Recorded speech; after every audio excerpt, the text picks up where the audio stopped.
Okay, in this presentation, I'm going to talk about the political economy of trade and protectionism. And basically, what I'm about to present to you, present to you, whatever, is the standard economic or economist point of view of how this works. And it's entirely material. This is an analysis that flows from the assumption that voters vote or can organize and act politically, because you can do more than vote. You can lobby, and that what these folks are doing is trying to affect their material well-being, right? Increase their income, protect their jobs, not perhaps pursue an identity. There are other social explanations of voter attitudes towards trade, especially amongst populists that are increasingly prominent around the world. This is very much taking the point of view. Okay, here are the interests of people, and if people pursue their interests, how does this play out?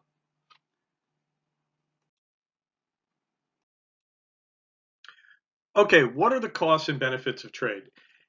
It's an important distinction is made between the common assertion that, hey, trade is good, right? Trade between nations is generally seen as being mutually beneficial in the sense that both nations benefit from it, and the Ricardian model is all about that, showing that, and that comparative advantage is a two-way street.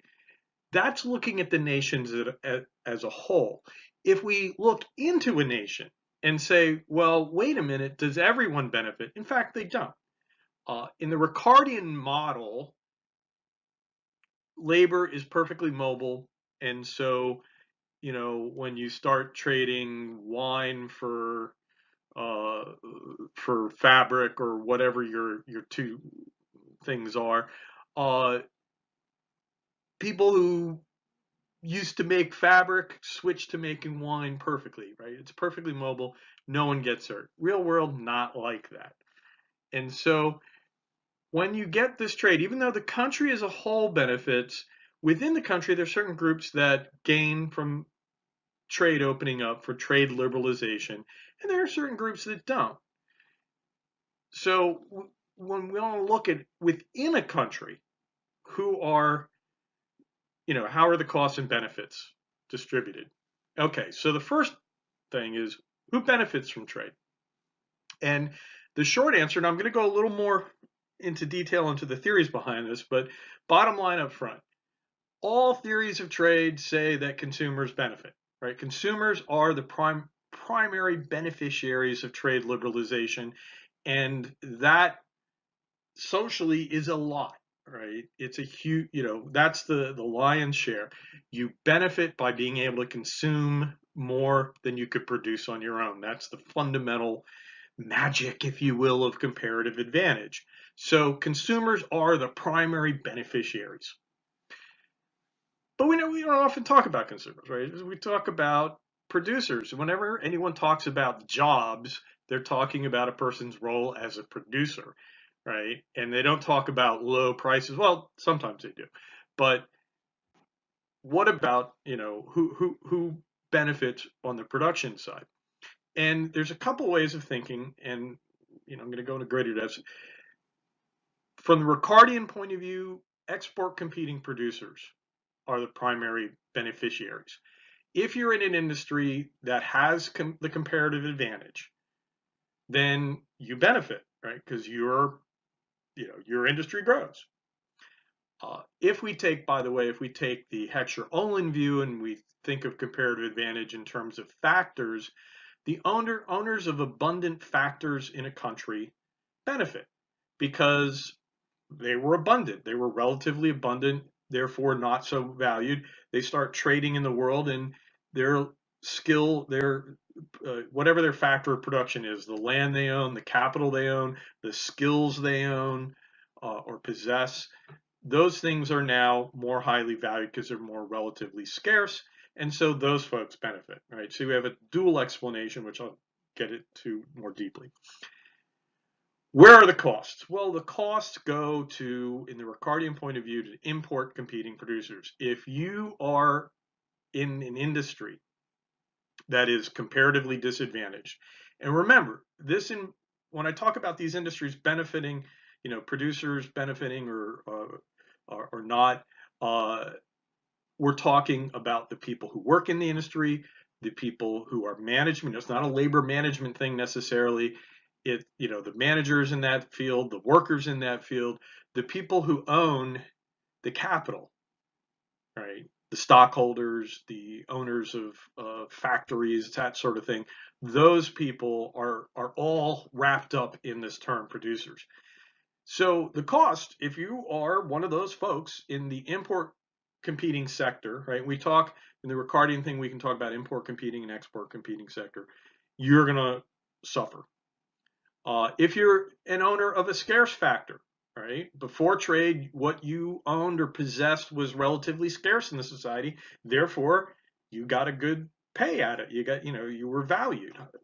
Now, trading with the world, not, a little less scarce, right? So you're going to see a change. So this is the thing. Benefit consumer. Don't forget the consumers. Everyone forgets the consumers. It drives economists crazy. They're the people that get the primary benefit. It's a huge benefit. And for the society as a whole, it's, that's the big gain. They're the people who gain.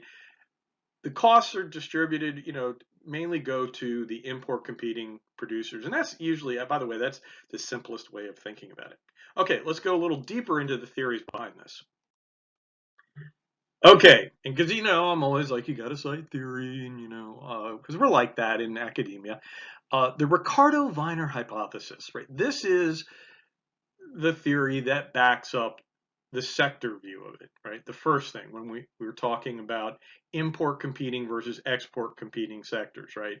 So the Ricardo-Viner hypothesis is what we call, it's based on the Ricardian model, and Viner kind of fleshed it out. And so this is the site, right? Okay, foot stamping on that. And what this says is that people in import competing sectors are the ones who are going to demand protection. When trade liberalization is on the table politically, because the people in import competing sectors suffer the loss, they're going to demand protection. A key question, though, is what's the mobility between sectors? And we're talking, a sector is a cluster of industries that make the same thing, right? So an industry is a bunch of firms, companies that make the same product. So we have the aviation industry, we have the television industry, right? When we talk about a bunch of industries with a similar quality, like we call it a sector. So we can talk about the manufacturing sector, we can talk about the service sector, or we can talk about here, the names are interchangeable. We talk about the import competing sector being all the industries that do not have a comparative advantage and are going to compete with imports coming from other countries. No, this is not the import sector. Those are the people involved in retailing and selling imported products. This is the import competing sector, as opposed to the export oriented sector. Let me pound my foot on that one again. Right? So those are the names you should be using. So remember, the people in the export oriented sector benefit from trade. So they're happy with trade liberalization. Mobility between sectors is important. If you can easily move from one sector to another, right? That is to say, if you can easily move out of a industry that is competing now with, is comparatively disadvantaged, if you can easily move into another line of work, mobility, you're good. If on the other hand, you don't, if mobility is in some way awkward, maybe an industry is geographically concentrated, and therefore going into another industry, requires you to actually move. Well, that makes it more difficult. You have to, you have to leave. You have to get out of Dodge, and a lot of people don't do that. Right? And a great example is the textile industry in the South. That as trade liberalization went up, and as just the world kind of changed, because there's always keep in mind that sometimes it's trade liberalization, and sometimes it's just the change in technology that redistributes the optimal uh, distribution of industries around the world. But in North Carolina, I live in North Carolina. We had a lot of textile mills all around, and then those have gone by the wayside, and those folks had to move. There wasn't anything else in town, and now there are industries that have improved. North Carolina, the textile industry went to hell, but the banking industry was really big. It really grew and flourished in Charlotte. But Charlotte's over there, and these mills are dotted in these little rural areas around North Carolina. The buildings are crap for anything but textiles, because one of the problems with the textile industry is the buildings. The machinery is really only good for doing that, but even the buildings are designed with very low ceilings, and they're not really good for a lot of other things. And so you really just see a bunch of abandoned mills around, and the people who own those buildings and people who own those companies, everybody suffered a loss. And the mobility, that you can't sell, the mobility for the building is you can't sell it to do something else, right? It's not really useful for other things. So mobility is the key factor. If there's high mobility, then okay, people are happy, can deal with the change better than if there isn't. The key thing here is we have a vertical division of interests, meaning that if you think of society as having horizontal divisions between, workers, management, owners of capital, and the import competing sector is a vertical division of these things. It's got all of those horizontal, like I said before, we're talking workers, we're talking, the managers of the factory, the owners of the capital, the owners of which includes the stock and the physical stuff. All of those people are caught up in that. And so you can't think about it as labor versus management, right? Because they're all together in that one slice, right, in that one sector. So this is the Ricardo-Viner hypothesis. The Stolper-Samuelson theorem is based on the Heckscher-Ohlin model that talks about factors of production and owners of factors of production. And the Stolper-Samuelson theorem basically says that, it basically focuses on the distributional effects on factors of trade liberalization, right? And so the idea is, as I said earlier, the holders of scarce factors in the society, relatively scarce compared to the rest of the world where you're not going to trade, those folks lose, as I explained before, when trade is liberalized. The holders of abundant factors gain. Now, by the way, the Stolper-Samuelson theorem is a lot harder to use in analysis, right? So if someone was to ask you a question on this subject, which I do, the Ricardo-Viner hypothesis and is a lot easier. It's a lot easier to talk about these sectors and these other things. But in the Stolper-Samuelson theorem, we're talking now about horizontal class divisions, and so we talk about hey, the holders of scarce factors are the ones that are going to lose. Well, that's everybody. It doesn't matter whether you're in an industry that is competing with foreign imports or not. If you're, if welders, if welding is the scarce factor, right, then a lot of industries use welders. And the thing is, trade liberalization, now you're trading with other countries that have a lot of welders. Guess what? You're gonna not be producing as much welding intensive work. Demand for welders is going to go down, And so the wages of welders across all industries, right, in the whole society, this horizontal division, the wages of welders will go down, even if you're in an industry that is producing more stuff, right? That's still, that's still exporting, because maybe that industry is intensive in something else, but still uses welders. See what I'm saying about the horizontal idea? And it's a little murky because we don't talk about welding. We talk about skills, and usually we talk about owners of capital. We talk about low skilled, high skilled, that sort of thing. By the way, in the United States, our abundant factor is uh, cognitively skilled. The research by Wolf has shown that I talk about in the text has shown that uh, we tend to export goods that are high in cognitively intensive skills.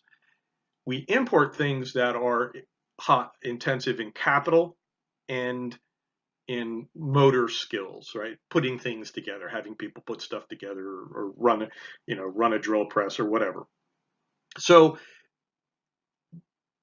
one thing I've always told people, when you use a Heckscher-Ohlin model, all the discussion of it goes off of, hey, let's talk about capital versus labor. And the more industrialized countries are always assumed to be more capital intensive, and the developing ones are more labor intensive, or capital endowed, and the versus that versus labor endowed. The thing is, that's just a hypothetical to explain the idea. It is an empirical question of what a country's relative factor abundances and scarcities are. And so in the United States, we have this interesting thing that, hey, we import capital intensive stuff. So our owners of capital are actually, compared to the people we trade with, relatively scarce.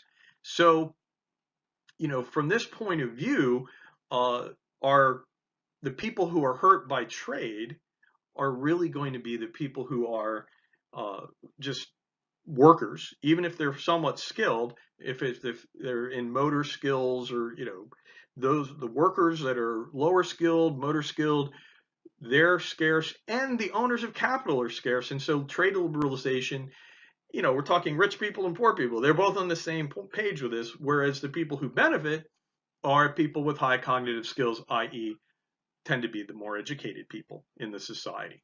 So, interesting little foible.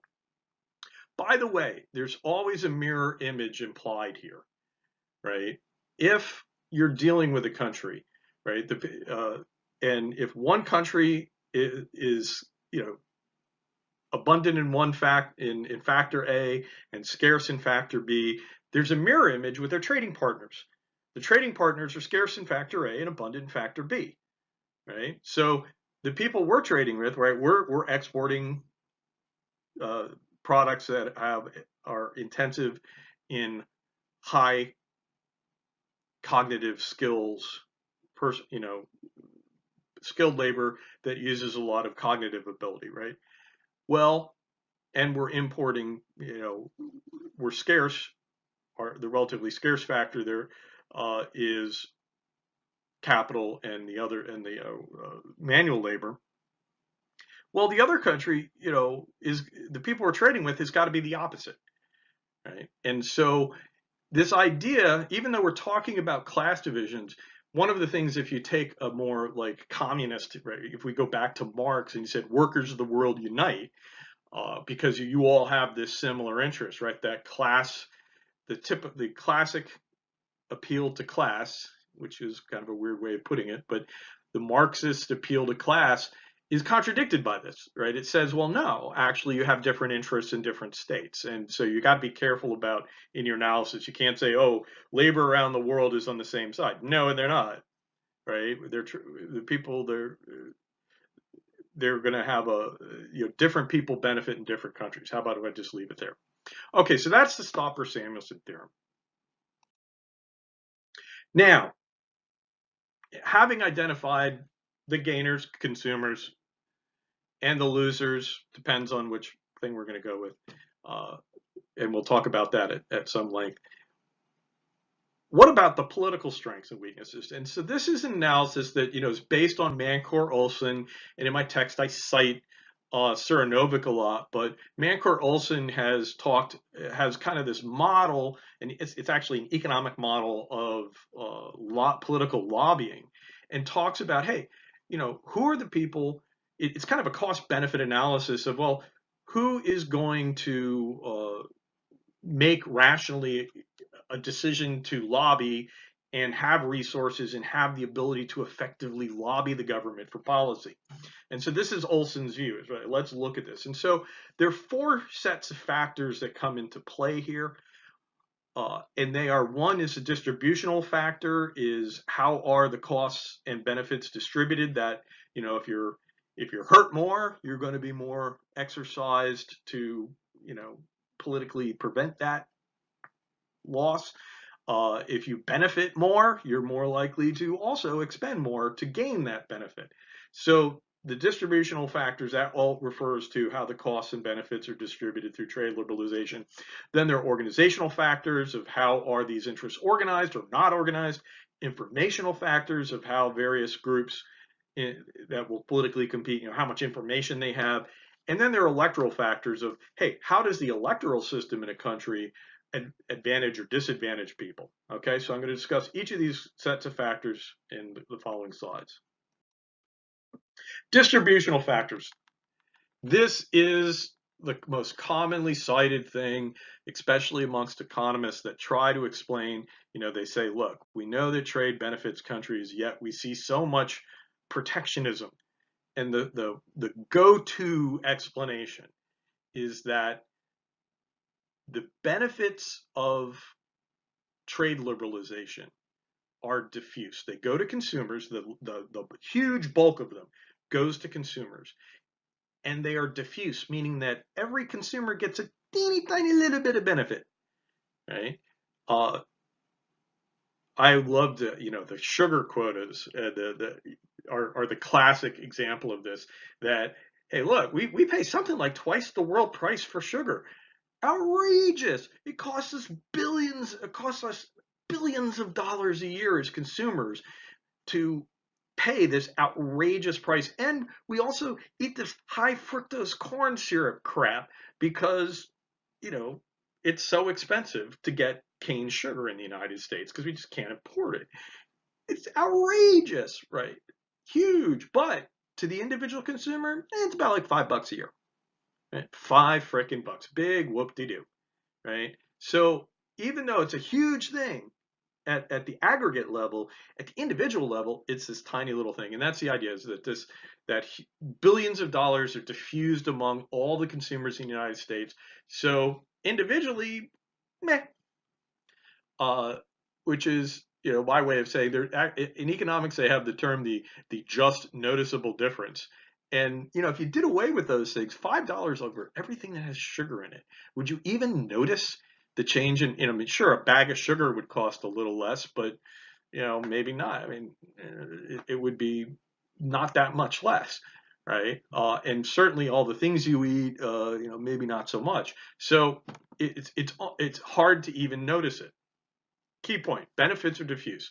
However, so that's the first part of the explanation. Second part is the costs, right? And you'll notice I'm going to just automatically default to the Ricardian model and the Ricardo-Viner hypothesis, their explanation of import competing producers.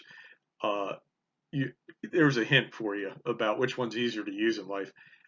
The cost to import competing producers are concentrated, right? You lose your frickin' job.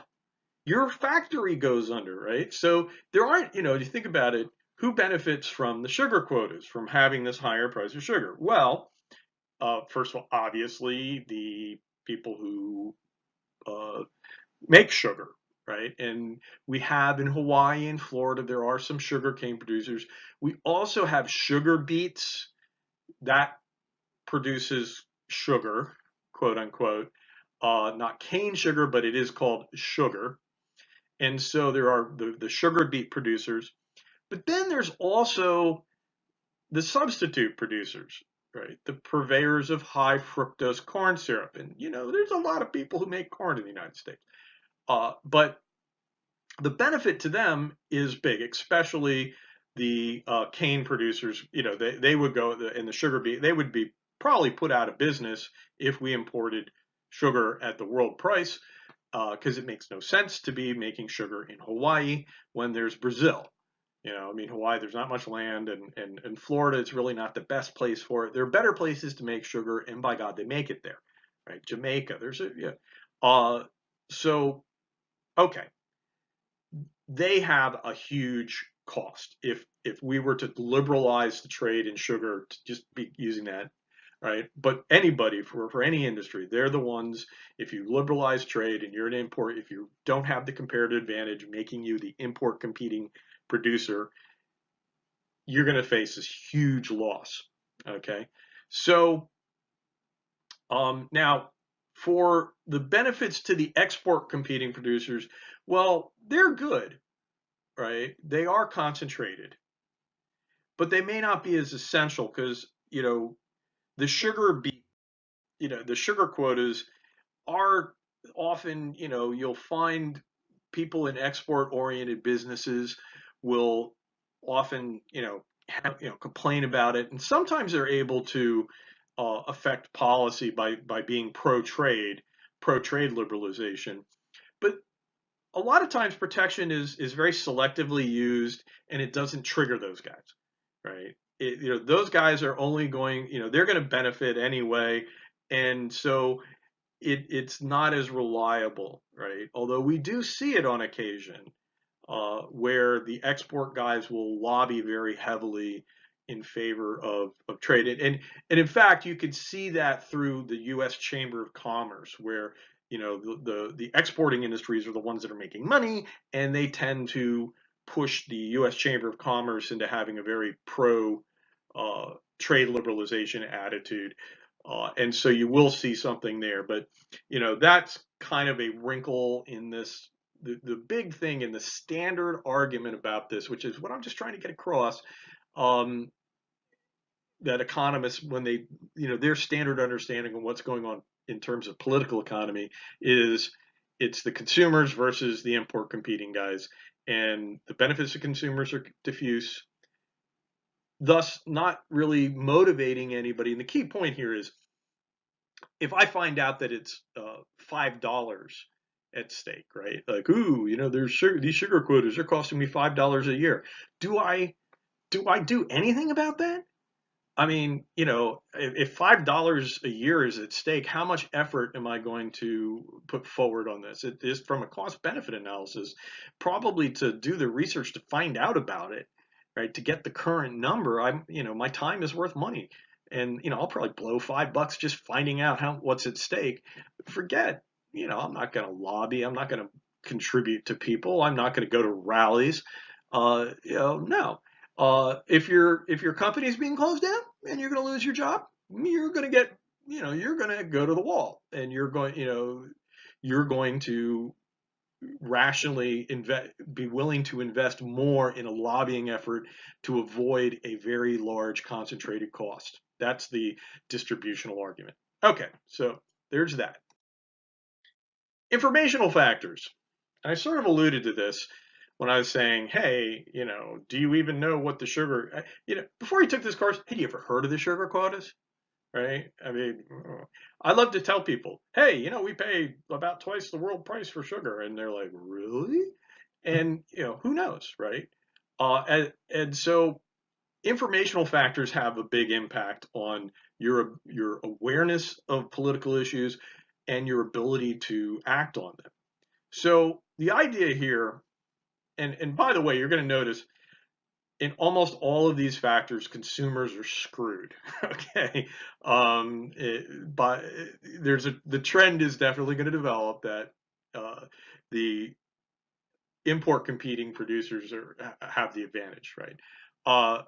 Informationally, though, import competing producers have lots of information about their business because it's literally their job, and so know they know the effect of things. They know the prices around the world. They're just incredibly well informed just by showing up to work every day.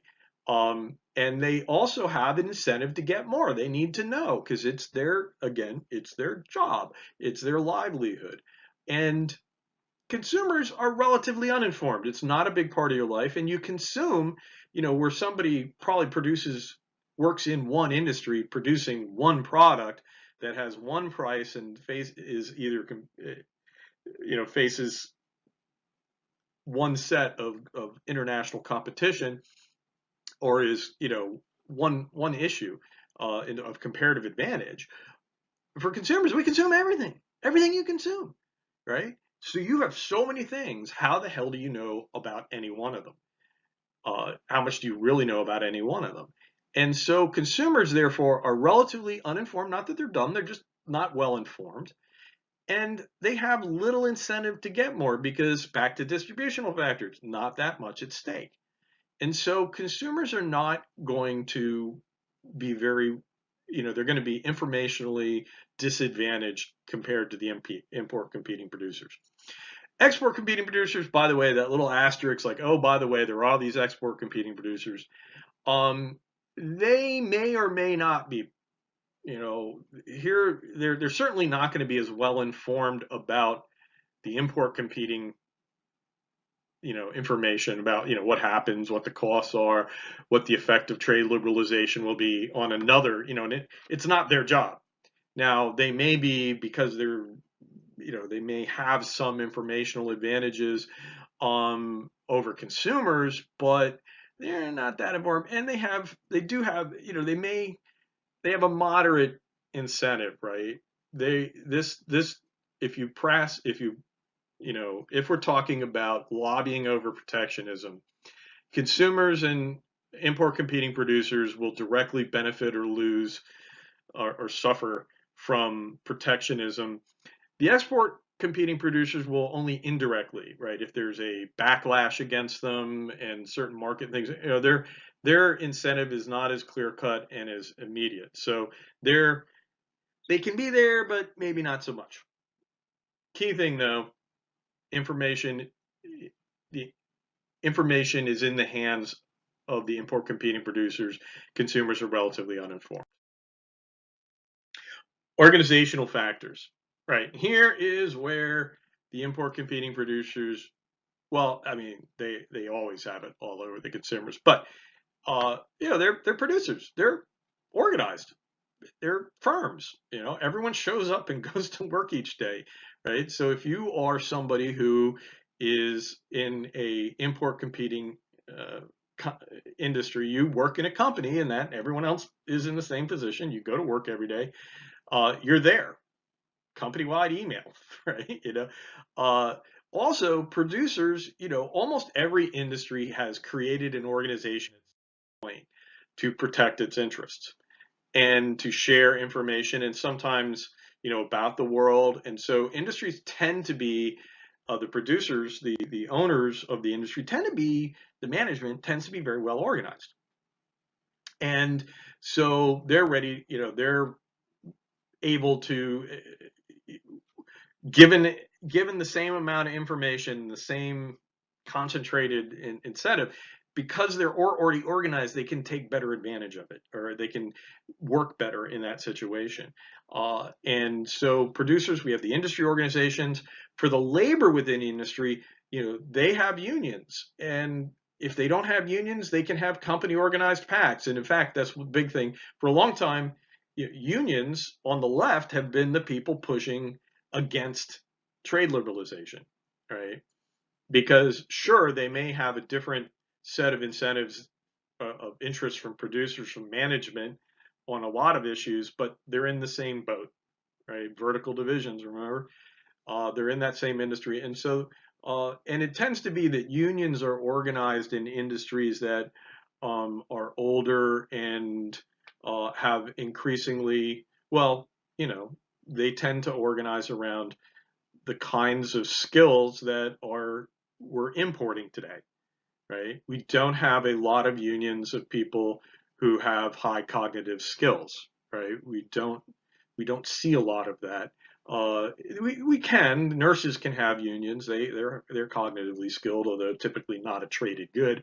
Um, so the unions are there, and a key thing about organizations, an organization doesn't have to be formed with the purpose of lobbying or taking political activity.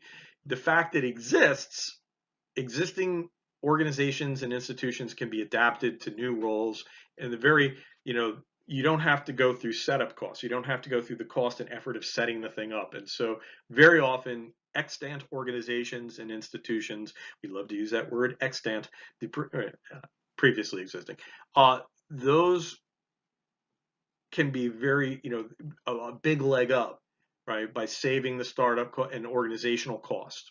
So we already have a lot of organization. What are consumers, right? Consumers are not organized.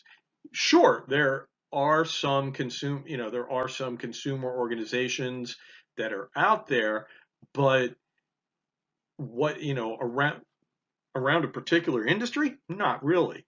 And so consumers tend to be very unorganized. And if you are so outraged about the sugar costs, well, where do you go to talk to people about it? Now, arguably, everyone you meet is also a consumer, but it's just this amorphous thing. Is everyone's in it, but not, who really cares? We're going to reach back into the distributional effects. Why bother? So you find that you don't have a lot of organizations out there for consumers, and that most consumers aren't part of them. Right? We may have advocates for consumers, and they're important, but it's generally considered the organizational advantages, especially on any act of protection or trade liberalism, or, either getting protection or resisting a liberalizing act, like a trade agreement. Uh, the organizational advantage goes to the producers. Okay, I've already been talking this probably because I'm redoing the voice on this program, and here is and this is probably old information too. I mean, this is a slideshow I first put together a long time ago, but these are, and I wish I had the dates on that. This is 2012 probably numbers, and here you see the world price at that time, right, and the cost to consumers. Uh, the and just to understand, when we talk about the quotas, they're a tariff rate quota. So there's a fairly low rate per pound, right? zero point 0.6, half a cent per pound, up to a quota. Don't ask me what the number is. It does change. These do change over time. And then over the quota, the tariff goes to 15, jumps, right? So we know we need some sugar in here. We have to import some of it. So we import an amount of it, and when we hit a certain point, it triggers a higher tariff rate, and that is goes from half a cent to 15 cents, right? So something like a 30 times the rate. And at the time, the U.S. price was 35 cents. The world price was 19. If you want to know what it is now, go look it up. And it's been a big difference. Cost to consumers, 1.2 billion a year at those rates at that time. Cost to individual, about $6, right? That was my point earlier. Hey, food processors, we do have, by the way, another wrinkle, right? We go from the theory, which is all nice and neat. When we apply it, there are things, and one of the things is that, sure, the consumers, when you say consumer, I've been talking about consumers like you and me getting sugar. There are consumers that are organized and have a different situation, food processors, right? And so if you make food, right? If you're Coca-Cola, or if you actually, a great example of this recently, since I put this slideshow together, the people who make the hard candies, those little white and red ones, the little discs, they're basically pure sugar. Those folks, for a long time, were really against the sugar quota. And they finally left the country because they got tired of hoping that the sugar quota would come down. They moved to Canada. But the food processors, the people, there are some commercial consumers, we could put it this way, industries for whom this product is an input. They're better organized, and they have generally led the lobbying, yet have not succeeded in getting the sugar quotas removed. So that is a little wrinkle when we take the theory to reality.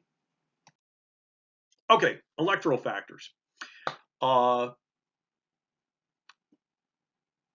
Democracies are weird, right? Depending on how you vote and how you run your government, we can have different outcomes. And generally, the biggest, when we talk about our electoral factors in political science, when we're talking about comparing political systems, the big difference that is out there is the way you elect people to the legislature. And they're essentially, although there are variations on this theme, but there are essentially two big variants. One is geographic districts, which is what we have in the United States, where you have congressmen and women, representatives from each geographic area. And within that, whoever gets a majority, right, wins, right? And so it's called a, these are single member districts, right? And so people represent a geographic area. In other countries, they have proportional representation, and much, France, Italy, a lot of countries around the world will have their legislature elected based on proportional representation, where you vote for a party, and if nationally the party gets 20% of the vote, well, they get 20% of the seats in the legislature. And it turns out that the difference in these systems has an impact on the politics behind protectionism. Where you have geographic districts, United States, Great Britain, there are a lot of places. By the way, some countries will elect, they might have two houses in the legislature, and there are a couple, I believe, that will do one way and one the other. But I digress. Where you have geographic districts, representatives are immobile. This is my big thing. When I look at it, I say, all right, if you're a representative of a district in North Carolina, right, let's say, where there was once this big textile industry, and then trade liberalization, or as I like to say, a lot of times it's the flow of technology or the development of the economy as a whole that can change this too. Nevertheless, you lose, right? You're import competing. You end up with an import competing industry. That industry folds up, and people leave, right? Well, guess what? The representative doesn't. Representative stays there. They represent that district. So if you represent a coal district or a textile manufacturing district or a farming district or whatever, if whatever the industry is, that's your industry, you're immobile. You can't go anywhere, right? Unless something changes. And so you're not going to be in any way interested in, oh, well, these people over there are gaining, right? And so it's interesting, in the United States, there's only one representative that represents the whole country, right? That is to say, the president. And if the president cares and knows about the way things, and it's not clear they do, because it's not clear the voters care or know about these things. But if we're taking this, I'm just saying that there are other things that can play in here. Generally, though, presidents have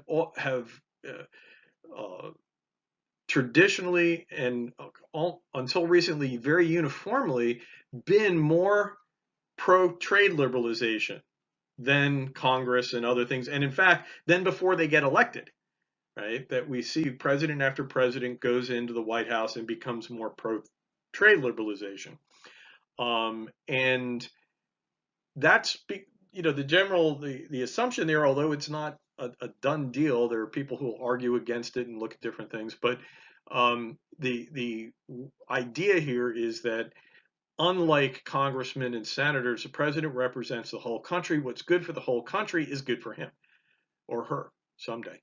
And the president will, generally we think that presidents get support based on how's the economy doing, right? That's part of their support. And so it's important to them. It may not be everything, but it's an important thing. So they will tend to benefit if the country's doing well. So they will make policy overall, whereas congressmen and senators look at what's going on in their district and could give a rat, you don't care, even in North Carolina, great, Charlotte expanded, but my rural district has seen this loss of population.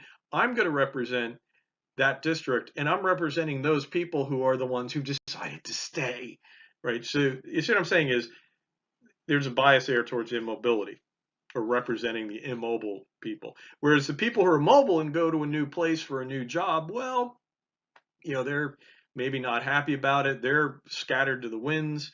Are they having as much political effect on the candidate? Maybe not.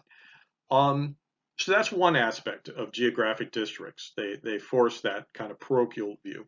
Another thing is critical districts. Industries and competitive, well, first of all, a competitive district is a district in which one side or the other is likely to win, right? As opposed to non-competitive, what are often called safe districts or safe seats.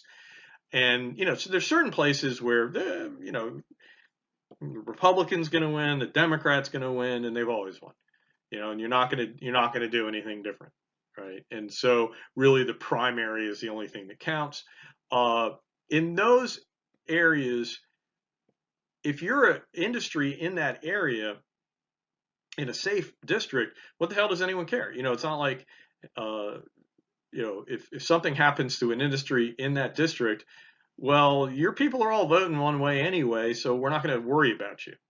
However, if your industry is concentrated in a competitive district, meaning it could go either way, both parties will be interested in providing protection for that. They don't want to be the one that loses. If you're in Seattle, I think it's Seattle, you don't want to lose Boeing, right? That's just you're if you haven't done everything you can to protect the American aviation industry, you're in trouble. And so that's the kind of thing that goes in. So we see the distribution of protection is focused on industries that are concentrated in more competitive districts than in less competitive ones. And both parties, by the way, both parties in this analysis will offer protection. There's not expected to be any difference, and they'll both do it. Proportional representation, after all this discussion, what about proportional representation? Well, it's actually pretty simple. When the number of seats you have in the legislature depends on how many people in the country vote for you, guess what? The larger industries in the country, and we don't care where they are, the larger industries, i.e. those that employ the most people, get the most protection. And so it's much more straightforward. So electoral factors also come into play as to who gets protection and who doesn't.